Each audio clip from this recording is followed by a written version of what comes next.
자, 오늘은 시편 16편을 강의하려고 합니다. 설교 주제는 이렇게 정해봤습니다. 하나님을 신뢰하고 의지하는 사람이 누리는 복. 이렇게 정해봤습니다. 자, 이 16편 말씀은 이런 말씀이에요. 한평생 동안 하나님을 신뢰하고 의지하고 살았던 사람이 자기 인생을 되돌아보면서 간증하는 내용입니다. 하나님을 의지하고 신뢰하며 한평생을 살았더니 하나님께서 내 인생에 복을 주셨습니다. 그런 말이에요. 내 인생을 행복하게 해주셨습니다. 이 전체 고백이 그런 고백입니다. 하나님을 신뢰하고 의지하고 사는 사람에게 하나님이 주시는 행복과 복에 관한 간증이 오늘 본문에 담겨 있습니다. 그래서 이 시편의 방대한 주석을 저술한 그 엘렌 로스라고 하는 사람이 있어요. 이 사람이 쓴 이제 시편 주석이 세 권으로 저렇게 큰 책으로 번역되어 있는데 아마도 시편 주석 중에서는 가장 좀 방대한 주석이 아닌가 그런 생각이 듭니다.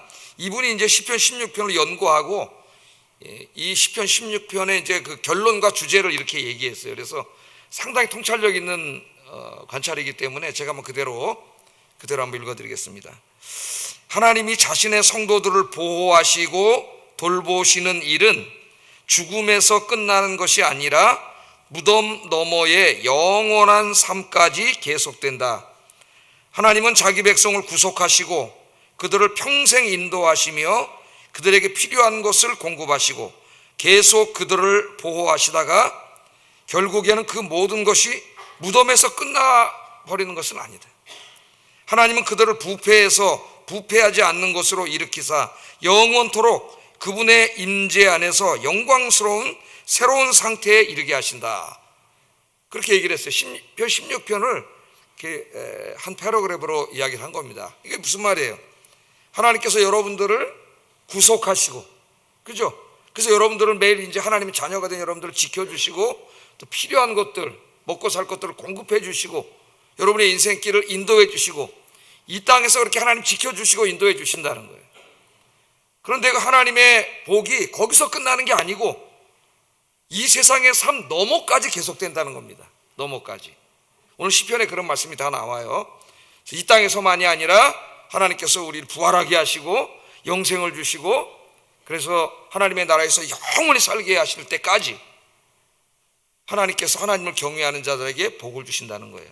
그게 이 다윗의 오늘 이 고백의 핵심입니다. 신앙 간증의 핵심이에요.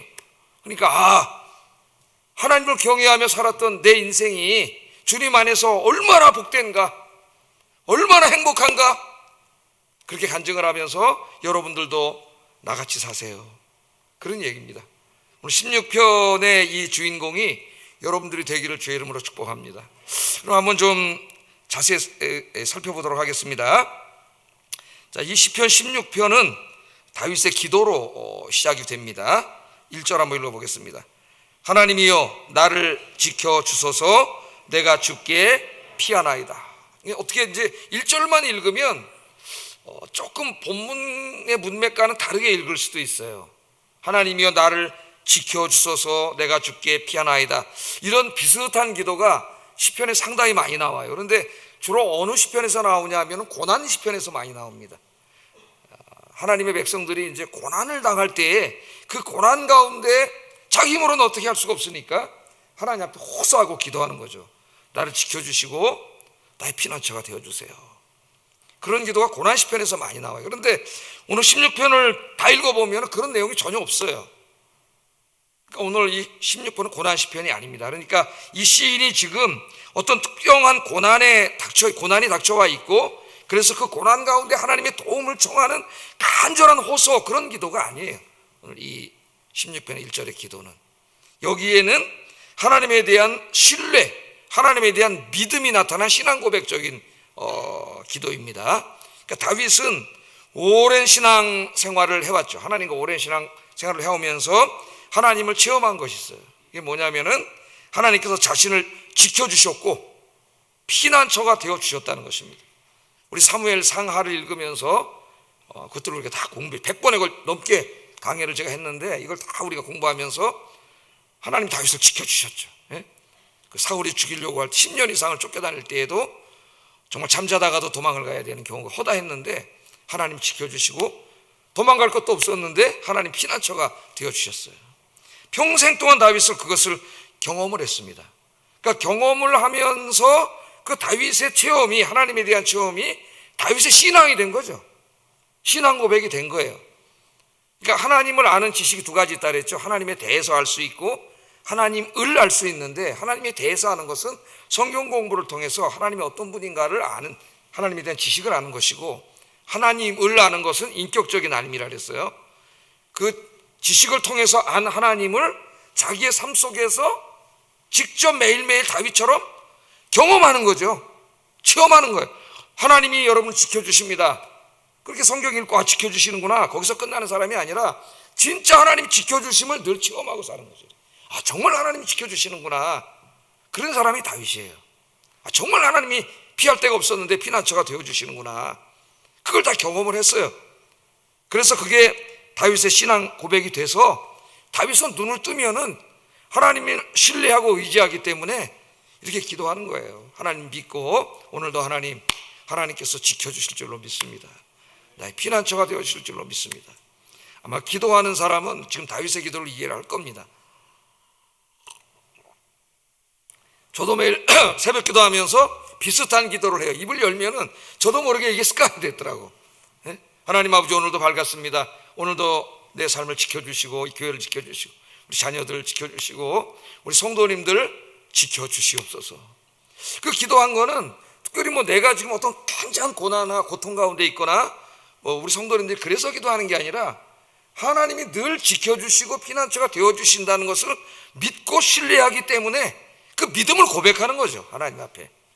여러분도 그렇게 기도하세요. 눈 뜨고 아이들 위해서도 지켜달라고 기도를 하세요. 자, 다윗은 이 기도를 드리면서 이게 다윗의 신앙 고백을 한 거예요. 하면서 2절에 계속 기도를 이렇게 합니다. 2절 한번 읽어보겠습니다. 시작.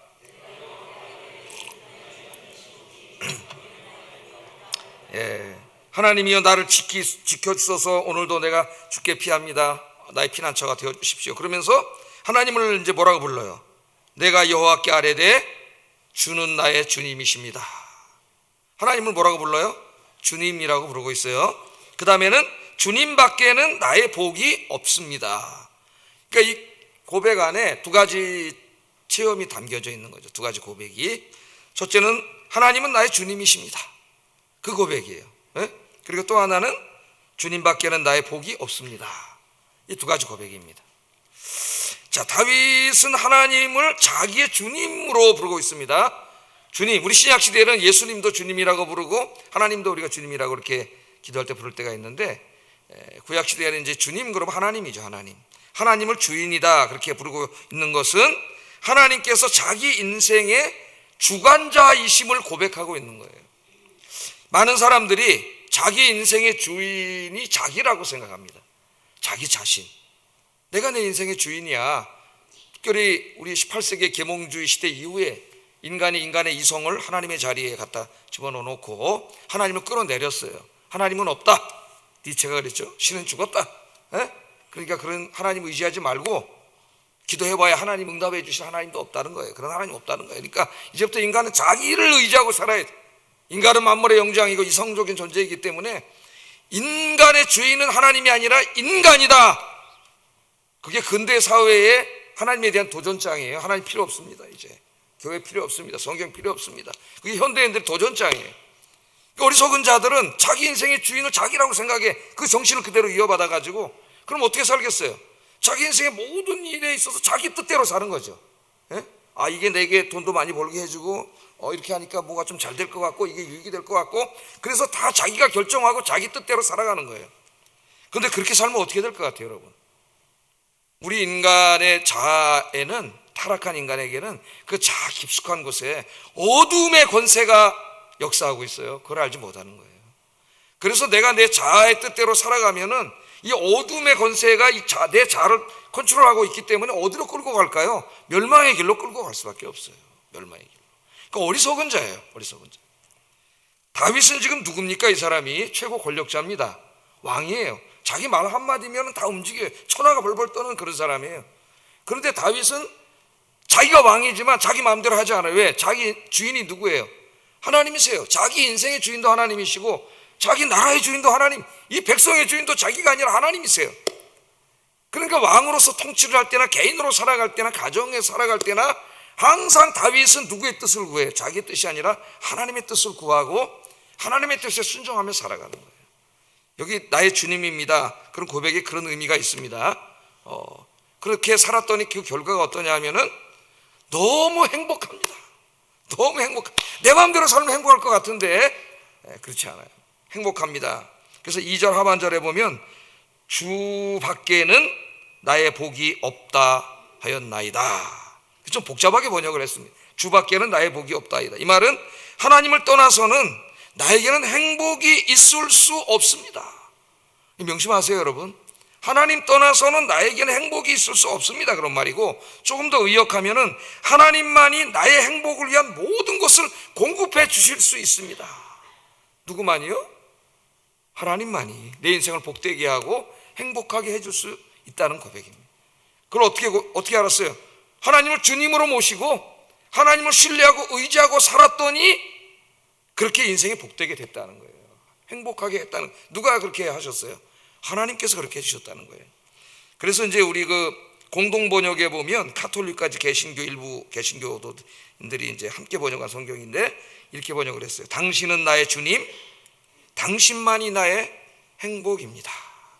시적으로 이렇게 번역을 했습니다. 간결하게. 당신은 나의 주님이시고 당신만이 나의 행복이십니다. 누가 행복이에요? 돈이 행복이에요? 하나님이 행복이에요? 여러분, 하나님이 행복이 돼야죠. 하나님. 예? 표준 세 번역은 조금 더 자세하게 풀어서 번역을 했어요. 이 머리 쏙 들어옵니다. 한번 읽어보겠습니다. 시작. 예. 하나님은 나의 주님이시고 주님을 떠나서는 내게 행복이 없습니다. 하나님 나의 주님이세요. 난 이제 하나님 주님으로 모시고 살 건데 주님 떠나서는 행복이 없습니다. 그걸 자기 평생 동안 깨달은 거예요. 주님만이 나의 행복이 되십니다.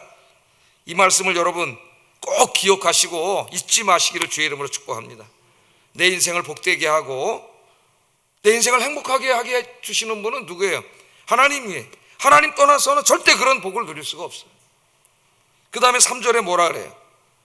자기처럼, 자기 백성들을 보는 거죠. 이제 자기처럼 그 사실을 깨닫고 하나님을 섬기며 사는 성도들이 얼마나 복된가 그렇게 찬송을 하고 칭찬을 하고 있습니다. 3절 한번 읽어보겠습니다. 시작. 나의 모든 즐거움이 그들에게 있도다. 나처럼 저렇게 하나님을 섬기고 사는 성도들, 거룩한 성도들은 어떻게 해요? 나의 모든, 내가 지금 하나님 안에서 느끼고 있는 이 즐거움, 이 행복이 그들에게도 있다. 그들에게도 있다. 자기에게만 하나님 주신 게 특별히 주신 게 아니에요. 그래서 그런 백성들을 보면서 굉장히 흡족해 하는 거죠. 얼마나 귀한 사람들인가. 그런데 마음 아픈 사람들이 있어요. 그 사실을 모르고 엉뚱한 우상에 가서 절을 하고 우상을 섬기는 사람들이 있어요. 4절. 그런 사람들을 보니까 마음이 얼마나 아픕니까? 왕으로서, 목사로서. 4절 한번 읽어보겠습니다. 시작.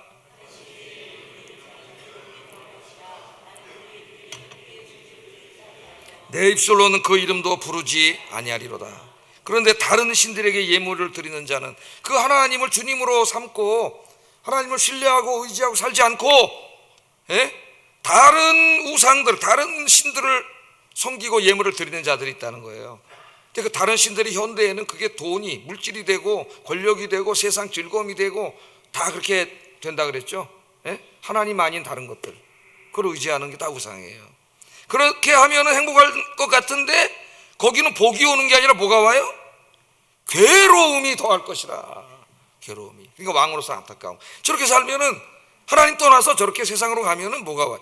괴로움이 더해질 텐데 그걸 모르고 저렇게 사는 사람이 있고, 이 놀라운 진리를 깨닫고 하나님을 주님으로 모시고 자기처럼 하나님 신뢰하고 의지하고 사는 사람이 있다는 겁니다. 여러분들 어떤 사람이 되기를 원하세요? 하나님 경외하고 주님 의지하고 사시는 여러분 되기를 주의 이름으로 축복합니다. 자, 그럼 사람들이 아마 물어볼지 모르죠. 도대체 당신이 그렇게 하나님을 주님으로 모시고 하나님 신뢰하고 의지하고 살아서 복되다 그러는데, 복을 받았다 그러는데, 행복하다 그러는데 도대체 뭐가 이렇게 행복하십니까? 그렇게 물어볼 수 있겠죠. 우리가 전도하면은 거꾸로 전도한다고 생각해 보세요. 이거 전도랑 마찬가지예요. 그러니까 다윗이 자기가 하나님을 주님으로 모시고 살아서 하나님이 주신 복, 그 행복에 대해서 이제 이야기를 하기 시작합니다. 이게 간증이잖아요. 전도할 때 어떻게 보면은 간증이 굉장히 효과적이에요. 하나님을 믿고서 내 인생이 어떻게 바뀌었고 내가 얼마나 행복해졌는가. 그게 사실은 전도지. 예, 전도지. 예? 얘기를 하는데, 자, 5절부터 11절까지가 그겁니다. 다윗이 행복한 내용이에요. 행복한. 첫째는 이 땅에서 살아가는데 필요한 하나님이 기업을 주셨다고 고백합니다. 기업. 5절 6절 한번 읽어보겠습니다. 시작.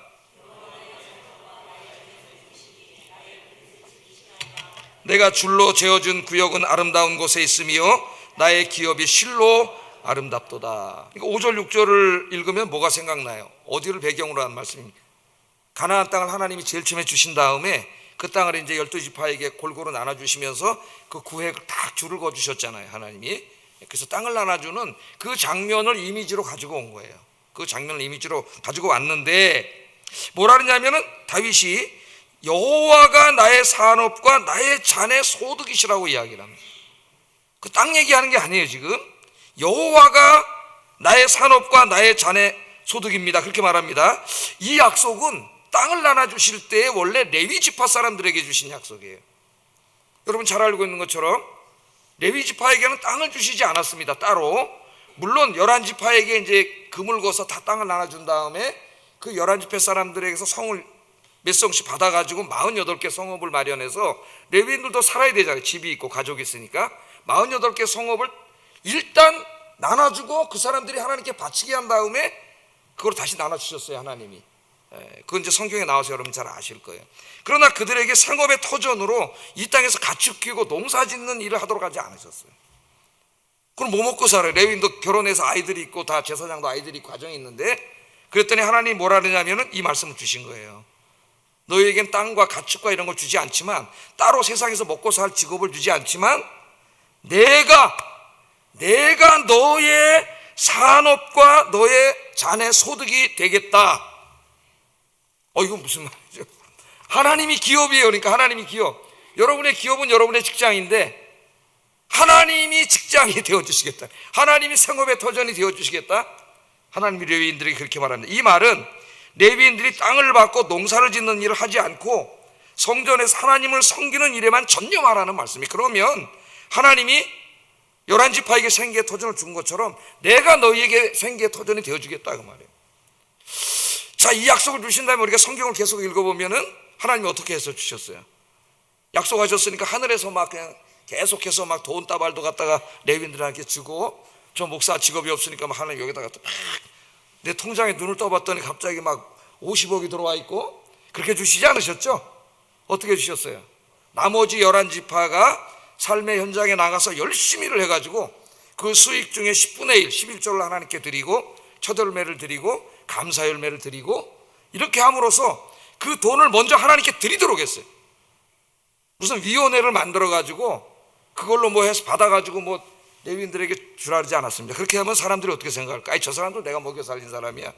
이런 죄를 지을까봐 그렇게 하지 않고 그 사람들은 하나님께 바치는 거예요. 그냥 11조 누구에게 바치는 거예요? 여러분 다 하나님께 바치는 거예요. 그러면 하나님이 그걸 받으시고 하나님이 레위인들, 뭐 지금으로 말하면 뭐 교육자들과 교회 일에 풀타임을 하는 사람들에게 생계비를, 사례비라 그러죠. 우리가 사례비를 하나님이 주시는 형태를 취하게 하신 거죠. 그래서 하나님이 주시는 거예요. 그 의미입니다. 내가 너의 산업이 되겠다. 그러니까 오늘 목사들이, 제가 여기 목사를 하면서 돈 좀 더 벌어야 되겠다. 그렇죠. 오늘 제가 번역도 할 수 있습니다. 부목사한테 좀 생활이 어려워서 번역도 했어요. 새벽기도 갔다 와서 아침에 번역도 한 2권 해서 책도 냈는데, 제가 담임 목사 하면서는 이제 그렇게 할 수는 없는 거죠. 왜냐하면 그 시간들을 내가 여러분을 목양하고 설교 준비 여기다 다 써야지, 내가 부업하면서 좀 경제적으로 어렵다고 번역하면 돈 많이 벌 수 있어요. 하지 않아요. 한 적 없어요. 제가 와서는 그렇게 하지는 않습니다. 하나님이 나의 산업이 되십니다. 그러니까 레위인에게 주신 약속인데, 지금 놀랍게도 다윗이 지금 이걸 고백하고 있다는 거예요. 자기 한평생 살았는데 하나님이 자기의 산업이 지어주셨다는 거예요. 이게 무슨 말이에요? 다윗은 유다지파입니다.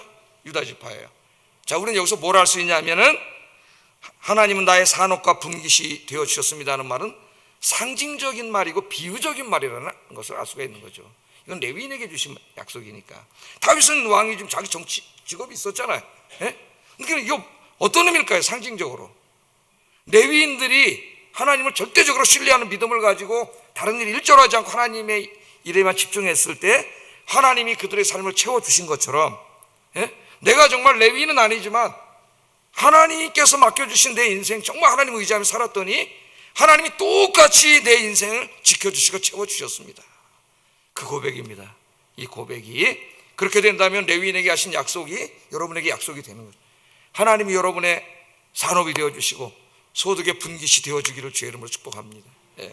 그래서 우리 예수님도 이 말씀을 가져와 가지고 사람들에게 산상설교에 설교할 때 이렇게 설교했어요. 마태복음 6장 25절 26절 28절 30절 우리 같이 한번 읽어보겠습니다. 시작.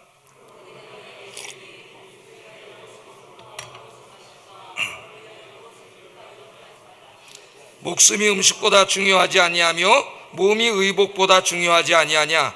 공중의 새를 보라. 심지도 않고 거두지도 않고 창고에 모아들이지도 아니하되 너희 하늘 아버지께서 기르시나니 너희는 이것들보다 귀하지 아니하냐. 또 너희가 어찌 의복을 위하여 염려하느냐. 들의 백합화가 어떻게 자라는가 생각하여 보라. 수고도 아니하고 길쌈도 아니하느니라. 그러나 내가 너희에게 말하노니 솔로몬의 모든 영광으로도 입은 것이 이 꽃 하나만 갖지 못하였느니라. 오늘 있다가 내일 아궁이에 던져지는 들풀도 하나님이 이렇게 입히시거든. 하물며 너희일까 보냐.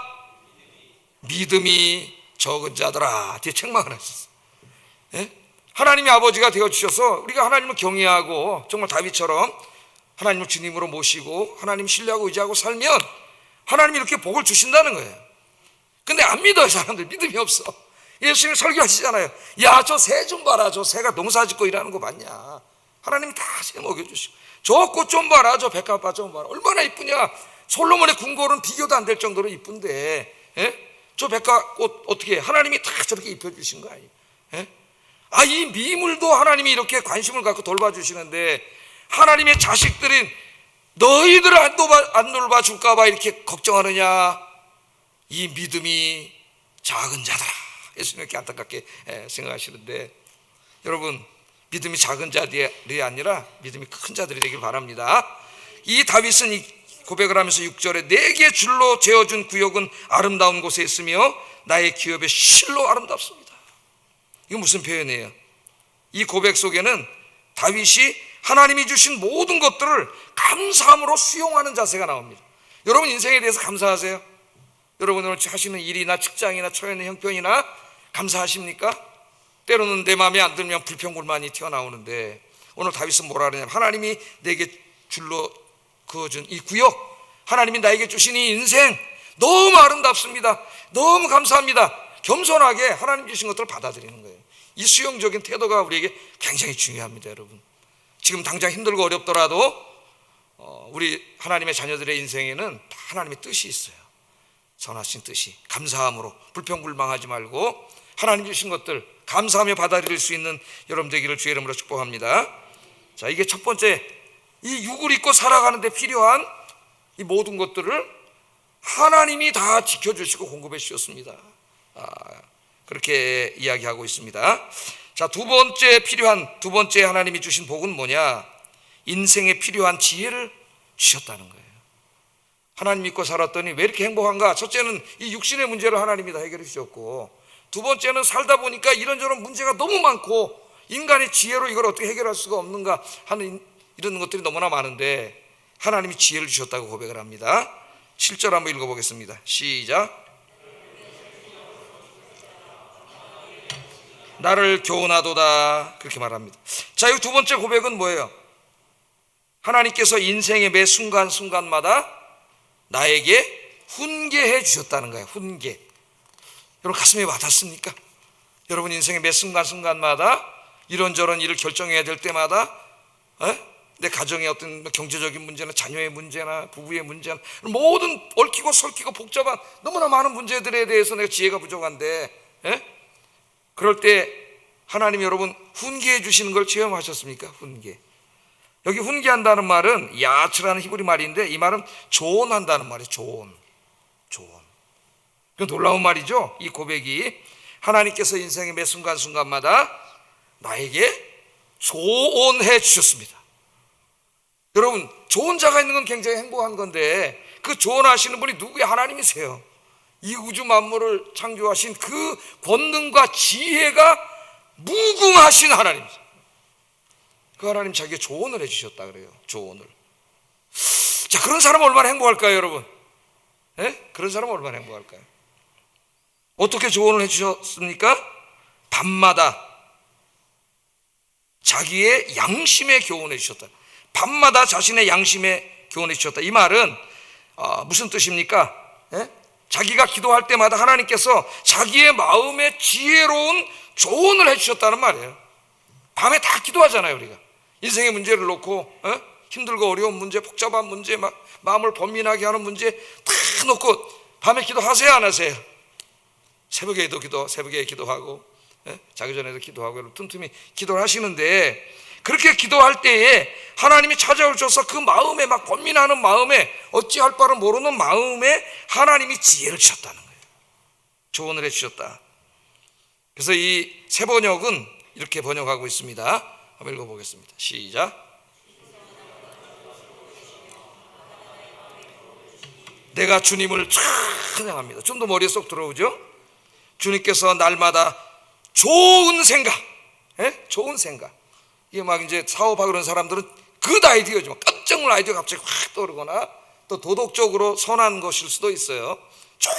좋은 생각을 주시고 밤마다 나의 마음에 교훈을 주시니, 조언해 주시니 내가 주님을 찬송합니다. 얼마나 복된 신앙이에요. 밤에 하나님 앞에 모든 문제를 위해서 기도할 때 하나님이 그 마음속에 딱 지혜를 주셔서 그 문제를 해결하게 하시니까 내가 주님을 찬송합니다.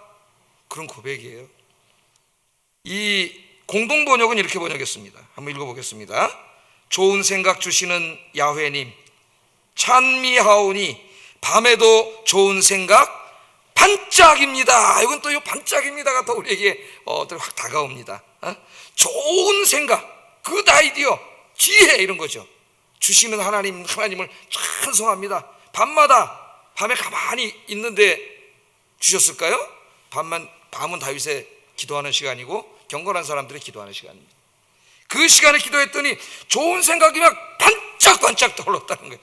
여러분, 어떤 작곡가들이 그러더라고요. 어디 가는데 갑자기 바짝 이 아이디어가 떠올라가지고 이 노래 5분 만에 만들었습니다. 그런 얘기 많이 들어봤잖아요. 도저히 어떻게 할 수 없는 막다른 골목 같은데 기도했더니 하나님 해결해 기회를 주시는 거죠. 지혜를 주시는 거예요. 그런 체험을 저는 많이 했는데, 여러분들 하나님을 경외하는 사람은 얼마나 복된 사람입니까? 하나님이 좋은 자가 되어주신다. 이 체험을 많이 하시며 살기를 주의 이름으로 축복합니다. 야고보서 1장 5절에 이렇게 말했습니다. 읽어봅니다. 시작.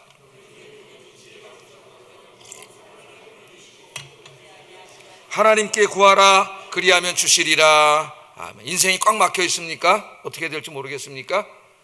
기도하세요. 다른 거 하지 말고. 기도하세요. 여러분이 계속 그 생각만 하면 해결할 길도 보이지 않고 막 우울해지고 막 불안해지고 막 짜증나고 그러면 그게 다 가까운 사람들에게 전이 되고 불행해져요. 그럴 때 어떻게 하라고요? 다윗처럼 기도하세요. 밤에도 기도하고 새벽에도 기도하세요. 그러면 좋은 생각이 막 반짝반짝 하나님이 조언해 주시고 지혜를 주실 줄로 믿습니다. 이거 얼마나 행복한 인생이 되겠어요. 세 번째는 왜 행복했느냐? 하나님이 자기와 항상 함께 하셨다는 거죠. 자기가 하나님을 주님으로 모시고 살았더니 하나님이 내 인생에 항상 함께 해주셨습니다. 8절 한번 읽어보겠습니다. 시작. 내가 흔들리지 아니하리로다. 자, 뭐라고 고백하냐? 내가 여호와를 항상 있습니다. 항상 내 앞에 모시며 살았어. 주님으로 모시고 기도하며 살았더니 하나님이 어떻게 하셨어요? 나의 오른쪽에 항상 계셔 주셨습니다. 오른쪽에. 무슨 미신하는 사람들이 내가 보니까 당신 오른쪽에 귀신이 보이네, 그런 의미가 아니라 이 오른쪽에 하나님이 항상 계셨다는 말은 자기와 항상 함께 하시면서 하나님이 지켜주셨다는 거예요. 그 다윗은 뭐 우리가 알잖아요. 10년 동안 언제 죽을지 모르는 인생을 계속 도망자 인생을 살았는데 그 자기 스스로가 자기를 지킬 수가 없는 거죠. 예? 그런데 어떻게 그걸 그때 죽지 않고 다 살았어요? 하나님이 오른편에 계셨죠. 예? 다윗이 여기 가면 사람들이 또 고발해가지고 다윗 사울이 3,000명 데리고 또 쳐들어 잡으러 오잖아. 그럼 또 도망가. 어느 굴 속에 있는데 또 찾으러 오고, 나중에 있을 데가 없어서 블레셋까지 도망가고, 블레셋에 가서 또 침을 질질 흘리면서 미친놈 신용하면서 삶을 연장시키고 이런 삶을 살았다고. 근데 그런 가운데 깨달은 게 뭐예요? 그런 오랜 가운데 다윗이 깨달은 게 뭐냐? 아, 내가 이렇게 이 모든 과정 속에서 살 수 있었던 것은 하나님이 항상 내 오른편에서 지켜주셨기 때문입니다. 할렐루야. 그래서 내 인생은 흔들리지 않았습니다. 흔들리지 않았습니다. 시편 55편 22절에 이런 말씀이 있습니다. 한번 읽어보겠습니다. 시작. 그가 너를 붙드시고 의인의 요동함을 영원히 허락지 아니하시리로다. 아멘. 의인도요, 인간이기 때문에 그런 일이 닥치면은 조금 흔들릴 수 있습니다. 걱정도 되고 염려도 되고. 전혀 안 그런 사람이 있을까요? 그러나 의인은 어때요? 하나님을 주님으로 모신 사람은 하나님께 무릎 꿇고 기도하겠죠. 예? 기도하면은 영원히 흔들리지 않게 하신다는 하나님. 하나님 이 문제 해결할 지혜도 주시고 권능도 주시고. 여러분, 하나님을 잘 경외하며 살면 되는 거 아니에요? 그러면 하나님은 여러분을 고아처럼 절대로 내버려 두지 아니하시고, 예수님이 약속하신 것처럼 보혜사 성령을 보내주셔서 함께 하신다고 했는데, 언제까지? 세상 끝날까지 너희와 항상 함께 있으리라. 아멘. 혼자가 아닙니다. 하나님 항상 함께 계셔요. 그 다음에 이제 마지막, 왜 이렇게 행복했느냐? 자, 다윗은 왕이고 지금 세 가지를 고백했어요. 인간적으로 육신에 필요한 모든 것들도 하나님이 다 공급해 주시고 지켜주셨다 그랬습니다. 예? 또 어떻게 했어요? 힘들고 어려운 일 결정해야 될 많은데 하나님이 기도할 때마다 찾아오셔서 좋은 자가 되어주셔서 지혜를 다 주셔요. 또 그리고 세 번째는 항상 나 혼자 두지 아니하시고 지켜주시면서 다 또 지켜주셨어요. 더 이상 부족한 게 뭐 있겠습니까? 그런데 그것만으로 다 된 건 아니에요. 뭐가 남았어요? 죽음이 남아있잖아요. 죽음. 예? 아무리 믿음이 좋아도 죽음이라는 것을 생각하게 되면 인간은 두렵죠. 공포가 막 몰려오죠. 하나님이 없다고 하면서 무신론을 펼쳤던 프로이드 같은 심리학자도 죽음의 공포 속에서 살았습니다. 평생을. 20대에는 20에 죽으면 어떡하지? 30대에는 30대에 죽으면 어떡하지? 40대에는 꼭 40대 죽을 것 같아가지고 그렇게 살았고, 50대 60대 근데 한 80까지 살았어요. 그렇게 하다가 자, 죽음이 끝이라고 생각했어요. 죽으면 갈 데가 없잖아요. 하나님을 안 믿으니까. 그러니까 얼마나 무섭겠습니까, 여러분? 얼마나 무섭겠어요. 여러분은 무서우세요? 안 무서우세요? 원래는 안 무서워야 되는데 예수 믿는 사람도 두려워요, 죽음이. 왜 그러냐면은 우리가 부활을 믿는다 하더라도 우리의 믿음이 완전하지가 않습니다. 이 땅에 있을 동안. 그래서 예수 믿고 구원받아도 어떤 사람이 내세에 대한 신앙이 한 10%밖에 안 되는 사람이 있어요. 그 사람은 안 믿는 사람하고 별 차이가 없어요. 맨날 죽음이 두렵고 무섭고 이런 가운데 사는 거고. 근데 이 죽음의 문제는 내가 해결할 수 있는 일이 아니잖아요. 예? 이건 하나님께서 이제 해결해 주실 수 있는 문제인데, 그러니까 이제 이 문제를 자꾸 기도하면은 하나님의 약속에 대한, 내세에 대한 뭐가 생겨요?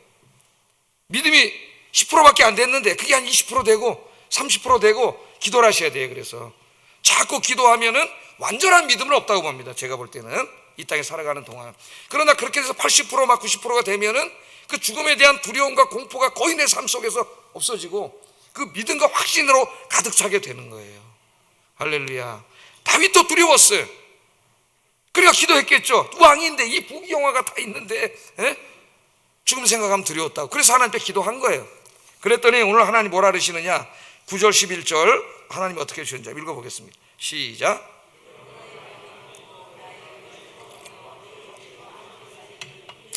내 영혼을 수월에 버리지 아니하시며 주의 거룩한 자를 멸망시키지 않으실 것임이니이다. 주께서 생명의 길을 내게 보이시리니 주의 앞에는 충만한 기쁨이 있고 주의 오른쪽에는 영원한 즐거움이 있나이다. 내 영혼을 수월에 버리지 않고 주께서 생명의 길을 내게 보이셨습니다. 그 죽음을 앞에 놓고 기도할 때에 생명의 길, 영생의 길을 보여주셨다는 거예요. 저 내세의 길을 보여주셨다는 거예요. 그래서 감사한 거죠. 그 주님 앞에는 영원한 즐거움, 기쁨이 충만하다라잖아요. 그걸 하나님 보여주셨다는 거예요. 자, 여기 지금 우리가 읽은 이 9절 11절은 굉장히 유명한 말씀입니다. 그래서 이 말씀이 부활과 영생에 대한 말씀이라는 것은 이론의 여지가 없어요. 왜냐하면은 사도행전 2장 또 사도행전 13장에 보면은 베드로의 설교와 바울의 설교가 나오는데, 베드로와 바울이 다 시편 이 말씀을 인용하면서 이 말씀을 예수님의 십자가의 죽음과 부활하심에 대한 예언으로 설교를 했어요. 그러니까 뭐 구약학자들 이런저런 얘기해봐야 다 소용이 없고, 신약 성경이 부활에 대한 말씀으로 해석을 하고 있습니다. 이 말씀, 그러니까 이 말씀은 부활에 대한 말씀이에요. 부활과 영생에 대한 말씀이에요. 다윗이 기도했더니 하나님의 마음속에 확신을 주셨는데, 하나님의 나라가 보이고 어떻게 해요? 거기에 있는 그 기쁨과 즐거움이 가득한, 그러니까 죽음의 두려움이 싹 사라지고 소망이 생기잖아요. 그렇게 해주셨다는 거예요. 아까 서론에 뭐라 그랬어요?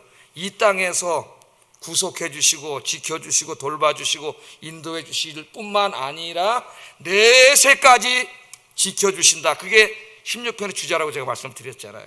기억나시죠?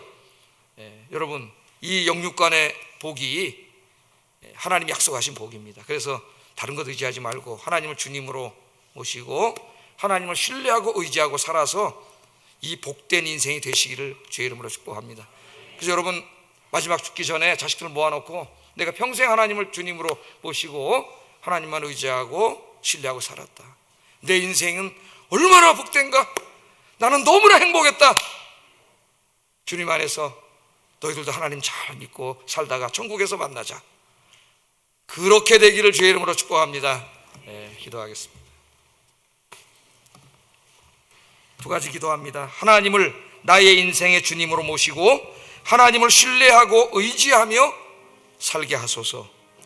인생을 살아가는 동안 생업의 터전에 복을 주시고 삶의 지혜를 주시고 오른편에서 지켜주시고 부활과 영생과 천국의 기쁨이 가득한 인생이 되게 하소서.